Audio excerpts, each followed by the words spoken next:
We ditched BJP when they suspended Nupur Sharma ji from the post. The same BJP which has fought Ram Mandir for us. The same BJP which has abrogated Article 370. The same BJP which has weeded out 20,000 fake NGOs, reduced the NPA load, controlled the black money, and many other path-breaking reforms, especially in the tax and financial system. Bharat is now the fastest growing economy. You can check the facts. Am I sounding out of context? Wait, I'm not yet finished. We ditched the Supreme Court for saying Nupur Sharma is single-handedly responsible for dangerous situations in India. The same Supreme Court which gave orders to do videograph in Gyanvapi Mandir. The same Supreme Court that declared Ayodhya belongs to Ram Janmabhoomi. The same courts which arrested Maulana Mufti Nadeem for his hate speech on Nupur Sharma. The same courts which arrested Mohammad Zubair for hurting the religious sentiments. You public, you're so steeped into religious hypocrisy and conspiracy theories that you can't see any good happening. It's a dignified judicial system. You can't see it. The social and digital media people who expresses personalized opinions is responsible for the dangerous situations in the country. That's what Pardiwala says now. Justice J.B. Pardiwala, who was part of the bench that made strong remarks against Nupur Sharma, saying she had to apologize to the entire country, now says the personal attacks on the judges by social media users would lead to a dangerous scenario. Social and digital media is nowadays primarily resorted to expressing personalized opinions more against the judges per se, rather than a constructive critical appraisal of their judgments. This is what is harming the judicial institution and lowering its dignity. What he said is very true. A lot of idiots use digital media to pass on their personalized opinions rather than constructive critics. अब मेरी राय पूछोगे तो मेरी राय में section 295A को completely हटा देना चाहिए. Personalized opinions more against the judges. This is what is harming the judicial institution and lowering its dignity. Especially Twitter influencers contribute to major part of hate speech and violence today. This is where you need to watch String, where we give zero importance to personalized opinions. We speak only of facts. But Pardiwala ji, I don't agree with the later part of your talk where you said lowering the dignity of judicial institutions. First of all, judicial systems don't carry any dignity in the first place. Let's look at some facts. I'm going to be very constructive, by the way. According to National Judicial Data Grid and the Supreme Court, there are 39 million cases pending in the district and subordinate courts, 58.5 lakh cases in various high courts, and more than 69,000 cases pending in the Supreme Courts. Former Supreme Court Judge Markanday Kajju had said, it is estimated that if no fresh case is filed, it will take about 360 years to clear the backlog of cases in all Indian courts. This is the efficiency of court systems in India. In the Sabarimala verdict, you have entered into an area where you are not supposed to enter. Forget about passing a verdict. First of all, you are not supposed to enter into religious matters according to Article 25 of Indian Constitution. There are many such instances, but I am quoting only this to show the level of injustice the courts have done to Hindu religions. Now let's talk about dignity of judiciary. Justice Pardiwala ji, dignity by definition means the state of quality of being worthy of honor or respect. You can talk about dignity when justice is not delayed in the courts, okay?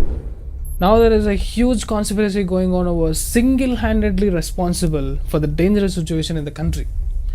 Let's bust this judicial conspiracy now. Hey Narendra Modi, sun le. Forget about Nupur Sharma Kanayalal for a while. When a jihadi terrorist, after beheading Kanayalal, openly declares a death threat against the Honorable Prime Minister, you being in the highest judicial office, would you not talk about strengthening the security in the country? Call for a surgical strike or order an investigation into how many such people are planted on a killing job in the country? Or will you pass on unnecessary remarks, one-sided, biased, personalized statements, create more havoc in the society? Nupur Sharma is single-handedly responsible. What did she do? Did she behead anyone? Did she behead the idiot who spoke nonsense about Gyanvapi in a TV show? Nupur Sharma just expressed her emotion when someone insults her God, merely cited lines said in Hadith, which is approved by Prophet Muhammad himself. Even Zakir Naik endorsed it. Muhammad Ali Mirza, a renowned Pakistani Islamic scholar, says, पहल जो है मुसलमान की जानिब से हुई है, उसका आपको अंदाजा होगा. अभी तो अधूरे क्लिप चल रहे हैं, वो भी बड़ी मुश्किल से मुझे एक क्लिप मिला है, तो उस औरत के आपको जवाब के अंदाज से पता चल जाएगा कि वो रिबटल कर रही है. क्योंकि जब वो मुसलमान ने वो बात की तो उसने कहा कि अच्छा आप अगर इस तरह की बातें करोगे ना तो हम भी ये कहेंगे. तो ये पहला मुजरिम तो वो मुसलमान है जो किसी के रिलीजन के बारे में इस तरीके से लाइव टीवी प्रोग्राम के अंदर आके बात कर। He is a Pakistani Islamic scholar who clearly says that the Muslim man Taslim Rahmani is responsible in the first place for insulting Hindu gods and provoking Nupur Sharma ji. Not just Taslim Rahmani, there is one more dangerous guy, Zubair. Mohammed Zubair is the guy who cut few seconds of Nupur Sharma's part alone and alleged Nupur Sharma ji of insulting Prophet of Islam and led the online mob of radicals against her, setting off a wave of angry protests and spasms of violence across the country. Muslim fundamentalists took to streets, running riots, demanding the beheading of Nupur Sharma. Zubair's followers went berserk over the video clip and violent protests started in various parts of India. Zubair and his ilk also attacked several government officials of Middle East countries, highlighting the insult of Muhammad. He is the one who single-handedly got the Middle East countries summoned the Indian ambassadors seeking explanation on Nupur Sharma's remarks. Nupur's statement on May 26th actually went unnoticed. It was much later, in the second week of June, when Zubair spread this deliberately to the notice of people within India and outside India that had resulted in the dangerous situation in India.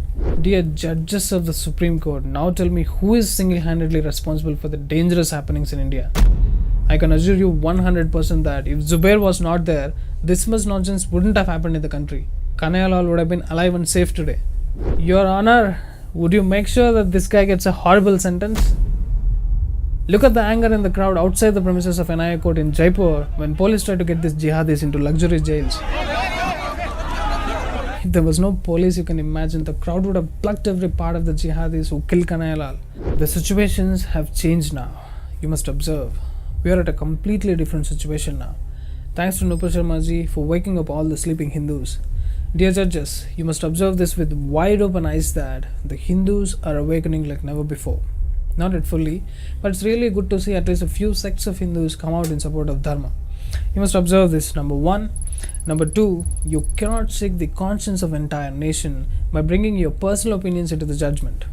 Number three, you're just a public servant by definition of your post, nothing else. You're here to serve the public on behalf of the government. Don't pose as if you're some kind of a god sitting out there as ultimate authority of rule of law and dignified judiciary. These are just rules. We have framed it for our convenience. These are not the nature's rules.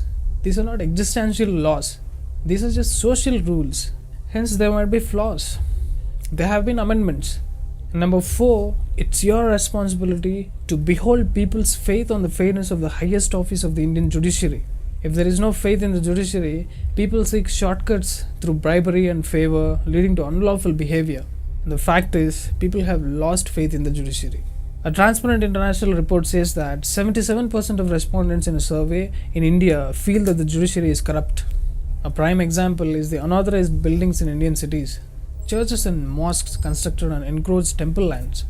After these many years of judiciary, when a terrorist can so easily and so openly come and behead a common man, and on top of it post a death threat video against a prime minister, you tell me who is single-handedly responsible for all the happenings in the country? Is it an inefficient judiciary system or Nupur Sharma ji? Who? Everyone wants immediate exemplary punishment for these jihadis. Country is not going to tolerate this anymore. Many Muslim scholars themselves denied that these jihadis were protecting Islam and the horrifying act was against the religion. Stop demanding capital punishment for Nupur Sharma ji.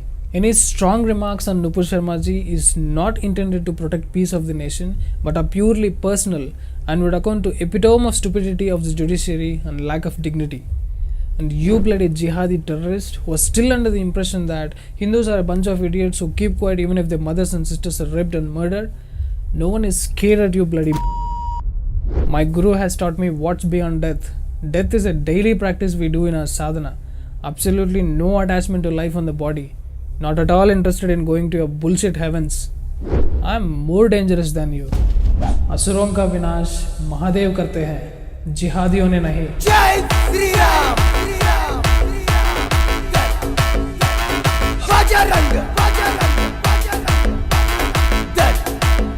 String is available in Hindi, Tamil, Telugu and Kannada.